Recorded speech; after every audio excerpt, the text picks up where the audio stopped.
Hello बच्चों, आज हम लोग क्लास 12th में अपना नेक्स्ट पार्ट पढ़ रहे हैं। तो अभी तक हम लोगों ने क्या पढ़ा था, कूलाम्स लॉ के बारे में। तो कूलाम्स लॉ क्या बताता था कि चार्ज और चार्ज के बीच में कितना फोर्स लगता है, उसकी एग्जैक्ट कैलकुलेशन कैसे होती है, उसका फार्मूला हम लोगों ने बनाया था। अब एक बात आती है, क्या बनाया था? फोर्स। एक बात आपकी समझ में आती है, फोर्स का फार्मूला हमने कैलकुलेट किया था। अच्छा, अब आपको ये पता है कि जो फोर्स होता है वो एक वेक्टर क्वांटिटी होती है, मतलब जिसके पास डायरेक्शन होती है। तो इसका मतलब जो हमने फोर्स का फार्मूला कूलाम्स लॉ से जो पहले डिराइव किया था, इसका मतलब वो फोर्स था। इसका मतलब वहाँ पर हमने मैग्नीट्यूड निकाला था। अब अगर हम चाहें तो हम उसी फोर्स को वेक्टर के फॉर्म में लिख सकते हैं। तो हमें वही कूलाम्स लॉ वेक्टर फॉर्म में लिखना है। तो आप ये समझ पा रहे होंगे, हमें ये वेक्टर फॉर्म में लिखना है। अब वेक्टर में एक बहुत अच्छी इंपॉर्टेंट बात होती है कि उसमें डायरेक्शन होती है। तो एक बात हमें क्लास 11th में वेक्टर वाले चैप्टर में बहुत अच्छी तरीके से पढ़ाया गया था, क्या कि आखिर किसी भी फिजिकल क्वांटिटी जिसमें डायरेक्शन होती है उसको असाइन करने के लिए हम लोग क्या करते हैं। तो आपको पता है, हम लोग उसका यूनिट वेक्टर बनाते हैं। ये क्या है? उसका यूनिट वेक्टर। यूनिट वेक्टर होता है ए वेक्टर अपान वेक्टर ए का मॉड। ये इसकी सिर्फ मैग्नीट्यूड वैल्यू है। यही स्पेशली यूनिट वेक्टर जिसकी वैल्यू तो 1 होती है, लेकिन ये क्या असाइन करता है? तो आप कहेंगे ये डायरेक्शन बताता है, डायरेक्शन। और हमें डायरेक्शन से काम भी है। तो कुल मिलाकर के यहां पर यूनिट वेक्टर का कॉन्सेप्ट आएगा जरूर। तो आइए हम लोग शुरू करते हैं। वेक्टर फॉर्म में लिखना, ये बात आपको पता है, हमें वहां यूनिट वेक्टर लाना जरूरी है क्योंकि वहां डायरेक्शन की बात हो रहा है। अच्छा, सपोज करिए मेरे पास एक चार्ज है। कन्वेंशन के लिए मैंने दोनों चार्ज को पॉजिटिव लिया है, ये प्लस Q1 और ये भी प्लस Q2। दो चार्ज है। अब आपको पता है दोनों सिमिलर नेचर का है तो रिपल्सन फोर्स लगाएगा। इसका मतलब ये हुआ, ये वाला फोर्स, सॉरी, ये वाला चार्ज इस वाले चार्ज को धक्का देगा। बात सही, मतलब ये इधर फोर्स लगाएगा। अब इसी को लिखने का तरीका आप भी कुछ भी मान सकते हैं, लेकिन अब मैं मान रहा हूं, मैं क्या यहां मान रहा हूं वो आप लिख सकते हैं, कोई दिक्कत नहीं है। क्या मतलब? ये फोर्स की डायरेक्शन है, तो इसका मतलब ये क्या हुआ? फोर्स, ये फोर्स किसके ऊपर लग रहा है? तो आप कहेंगे ये तो चार्ज 2 पर लग रहा है। फोर्स ऑन 2 बाई कौन लगा रहा है? तो आप कहेंगे 1। अच्छा, ये देखिए, ये क्या है? Positive positive. तो ये वाला भी इस पर क्या लगा रहा है? फोर्स। किधर? इधर की डायरेक्शन में। किधर की डायरेक्शन में? इधर की डायरेक्शन में। मतलब ये ऐसे। तो ये कितना हो गया? फोर्स ऑन किस पर? 1 पर। किसके कारण? तो आप कहेंगे 2 के। तो ये हो गया। अच्छा, मान लीजिए ये दोनों चार्ज r डिस्टेंस पर रखे गए हैं। ये डिस्टेंस r है, ये। अच्छा, अब बहुत ध्यान से सुनिएगा, एक काम हम और भी कर सकते हैं। क्या? मैं एक काम कर सकता हूं, वैसे ही मैं एक बात और भी बोल सकता हूं। मैं चलिए इसका यूनिट वेक्टर डिजाइन कर लेता हूं, एक इस डायरेक्शन में और एक इस डायरेक्शन में। मतलब एक यहां से यहां यूनिट वेक्टर और एक यहां से यहां यूनिट वेक्टर। अब आप बताइए, ये वाला इधर डायरेक्शन यहां से यहां कौन से वेक्टर की डायरेक्शन की सेम है? तो आप कहेंगे इस वाले वेक्टर का। तो मतलब ये वाला इसके, तो हम इसको ऐसे ही बोल रहे हैं, हम बोल रहे हैं ये है r कैप टू 1। अरे भाई r की वैल्यू कुछ भी हो, और आपको पता है अगर यहां कैप लगा है तो इसका मतलब इसकी वैल्यू 1 है, 1। तो इसका मतलब इसकी वैल्यू 1 है। जो ये कैप है इसका मतलब ये r कैप टू 1 जिस डायरेक्शन में है उसी डायरेक्शन में F21 है, तो लिखना कोई गलत नहीं है। अच्छा, इसको हम क्या लिख सकते हैं, इसको लिख सकते हैं r कैप, मतलब ये यूनिट वेक्टर हो गया, इसकी वैल्यू कितनी 1, लेकिन इसकी डायरेक्शन क्या शो कर रहा है ये, तो इसका मतलब ये कौन है, ये वाला। तो आप इसको ऐसे भी लिख सकते हैं 1 2।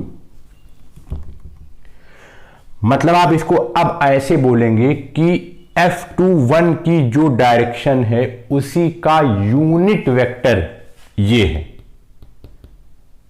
ये हमने इसके ऊपर कोई वेक्टर नहीं लगाया है, समझ लीजिए हम यहां की डायरेक्शन शो कर रहे हैं।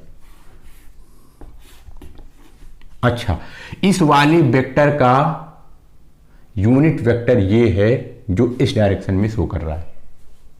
तो इतनी बात आपको समझ में आती है। अच्छा, मान लीजिए अब मैं कोई भी फोर्स को उठाता हूं और उसका फॉर्मूला लिखता हूं वेक्टर के फॉर्म में। मान लीजिए मैंने उठा लिया F21, इधर देखिए F21, अभी मैं वेक्टर लगाता हूं इज इक्वल टू, पहले आप इसका मैग्नीट्यूड लिखिए, क्या लिखेंगे 1/4 पाई एप्सिलॉन नॉट, ये फॉर्मूला आपको पता है क्या, Q1 Q2 अपान इसके बीच की डिस्टेंस कितना है r, तो r²। अच्छा, अभी ये सिर्फ हमने मैग्नीट्यूड लिखा है बस। अच्छा, मैग्नीट्यूड में अगर हम यूनिट वेक्टर और लगा भर दें तो वो उसकी डायरेक्शन शो करने लगेगा। अब बताइए F21 का यूनिट वेक्टर किधर है, मतलब यूनिट वेक्टर ही डायरेक्शन बताता है, डायरेक्शन कौन बता रहा है, तो आप कहेंगे ये R21, ये वाला वेक्टर R21 इधर, F21 इधर, इसका मतलब F21 का यूनिट वेक्टर R21 है। ये कोई कंफ्यूज ना हो ये R कैसे लिखा, अरे भाई यूनिट वेक्टर किसी का उसके मैग्नीट्यूड हमेशा 1 होता है, डायरेक्शन से मतलब है, इधर की डायरेक्शन इधर की डायरेक्शन सेम है।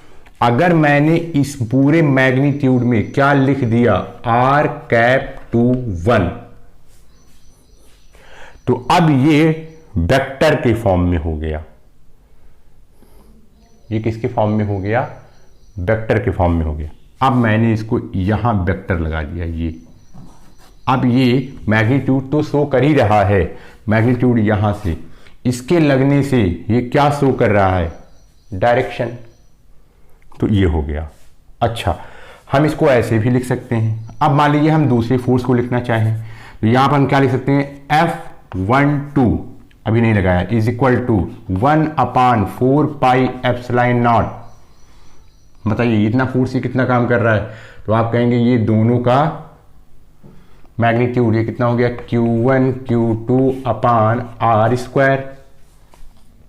ये तो इसका मैग्नीट्यूड हो गया।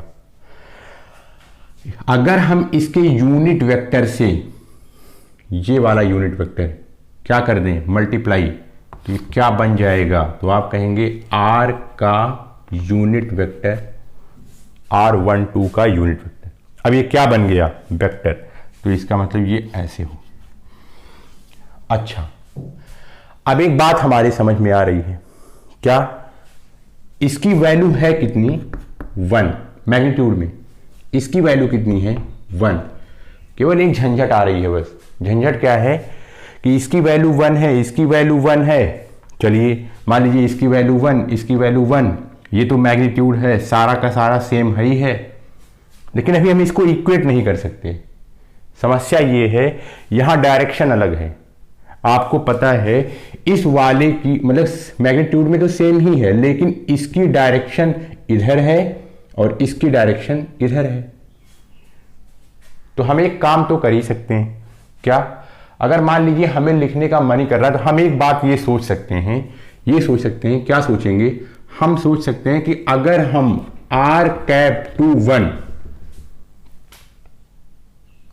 को R⁻² के क्या लिखना हो, इक्वल, हमें मन कर रहा है लेकिन अभी तो नहीं हो सकता, अभी नहीं है। हम क्या करें, हम इसकी डायरेक्शन को पलट दें। अरे भाई R⁻² की डायरेक्शन इधर है, R⁻² की डायरेक्शन इधर है, मैग्नीट्यूड में दोनों सेम है।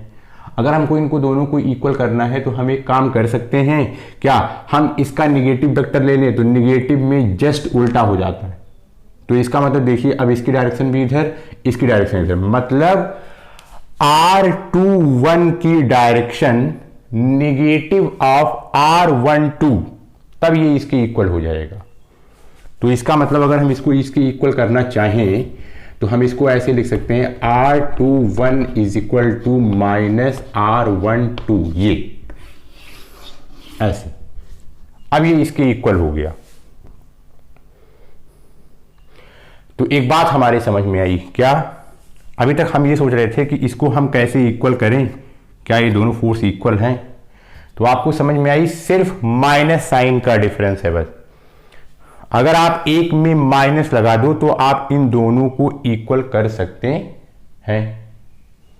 ये बात आपकी समझ में आती है भाई। इसका ये सेम, ये सेम, ये सेम, ये सेम, मैग्नीट्यूड में ये दोनों सेम, डायरेक्शन में गड़बड़ी है तो इसी में एक में माइनस लगा देते हैं, तब कुल मिलाकर के अभी पूरा इक्वल हो गया। तो इसमें हमने देखा, हमने क्या देखा, हमने देखा हम इसको ऐसे लिख सकते हैं, F⁻² is equal not is equal to F⁻²। Magnitude में तो सेम है लेकिन वही सबसे दिक्कत ये है कि डायरेक्शन नहीं है। अब डायरेक्शन को इक्वल करने के लिए हम एक काम करते हैं, इक्वल यहां पर माइनस साइन लगा देते हैं। अब कुल मिला के अब ये इसकी इक्वल हो गया। तो ये बात आपको समझ में आ रही है।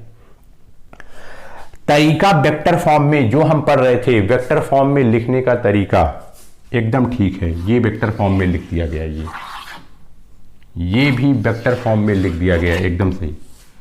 लेकिन थोड़ा सा और लॉजिक लगाने के बाद हमें ये पता चला कि F⁻² वेक्टर, F⁻² वेक्टर, ये दोनों के दोनों वेक्टर मैग्नीट्यूड में सेम है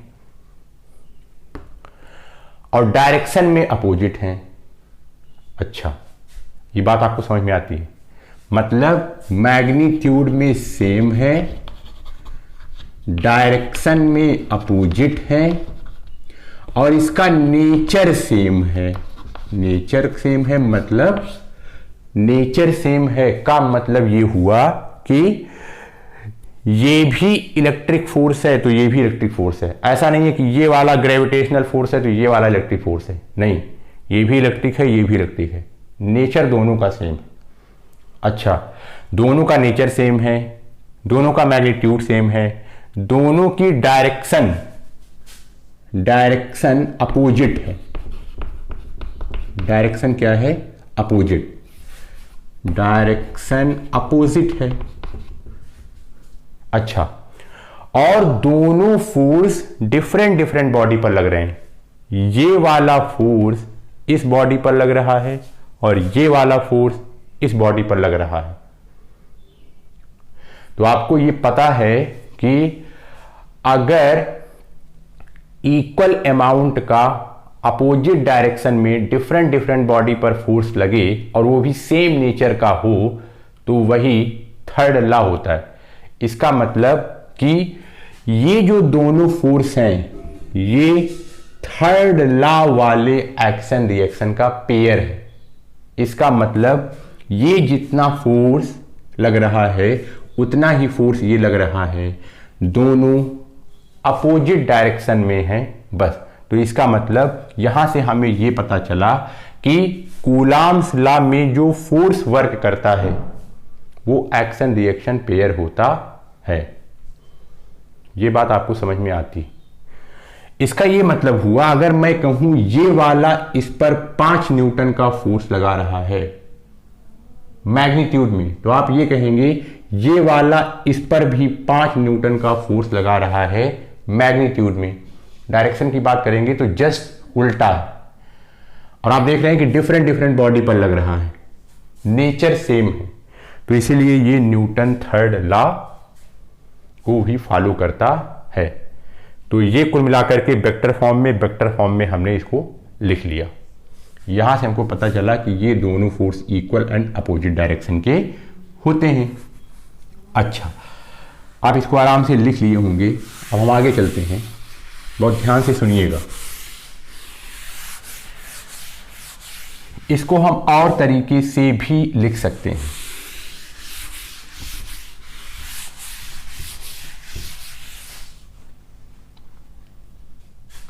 अदर फॉर्म में भी इसको लिखा जा सकता है।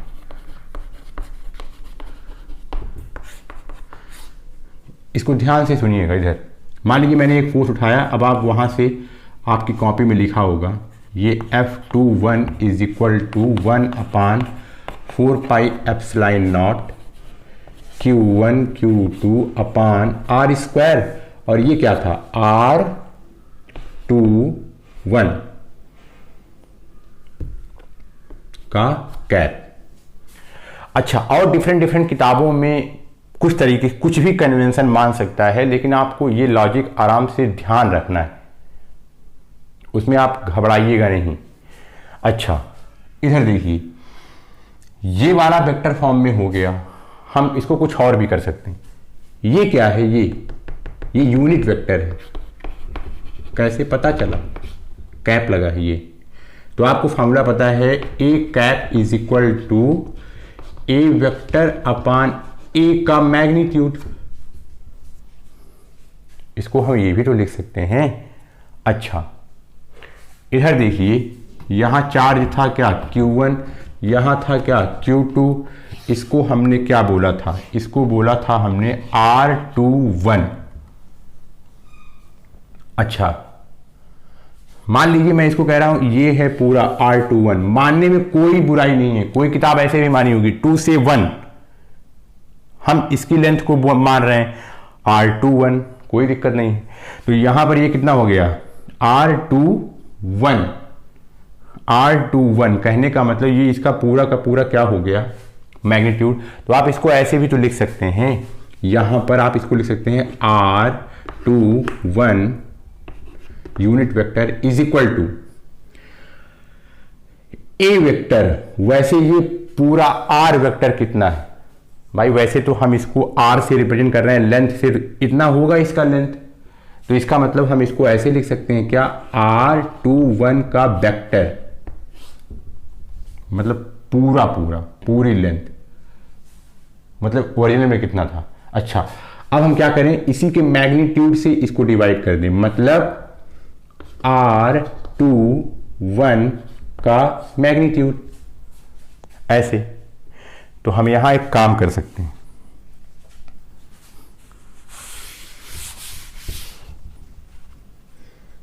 यहां पे हम इसको लिख सकते हैं F21 is equal to 1/4 pi epsilon naught Q1 Q2 upon R square. इसको आप लिख सकते हैं R21 अपान R21 का मैग्नीट्यूड। इसको हटा दिया, ये लिख दिया। इसको ध्यान से पहचानिएगा। ये कहा R21 पूरा वेक्टर। अभी यहां देखिए, ये Q1 था, ये Q2 था, हमने इसको क्या माना था? ये वैसे इसकी लेंथ कितनी है? इसकी लेंथ है R मैग्नीट्यूड। हमने इसको कैसे रिप्रेजेंट किया था? यहां से यहां तक R21, यहां मान लीजिए हमने एक वेक्टर, लेकिन इसका मैग्नीट्यूड कितना है भाई? R21 इतनी लेंथ हमने मानी है, तो इसका मैग्नीट्यूड कितना है? इसका मैग्नीट्यूड है R। तो इसका मतलब इसका भी पूरे का मैग्नीट्यूड कितना हुआ? तो आप इसको ऐसे लिख सकते हैं, इसका मैग्नीट्यूड R। तो आप इसको ऐसे भी लिख सकते हैं, यहां इसको आप हटा करके यहां पर आप R लिख सकते हैं। तो ये क्या हो गया मल्टीप्लाई, तो ये हो गया आर क्यूब। तो इसका एक फार्मूला ये भी बना। सेम उसी पैटर्न पर आप उसको अगले वाले फोर्स को लिख सकते हैं, F12 is equal to 1/4 epsilon naught Q1 Q2 upon R cube, यहां पर आर वेक्टर 1 2, ये तो ये था आपका Coulomb's law in vector form. Thank you.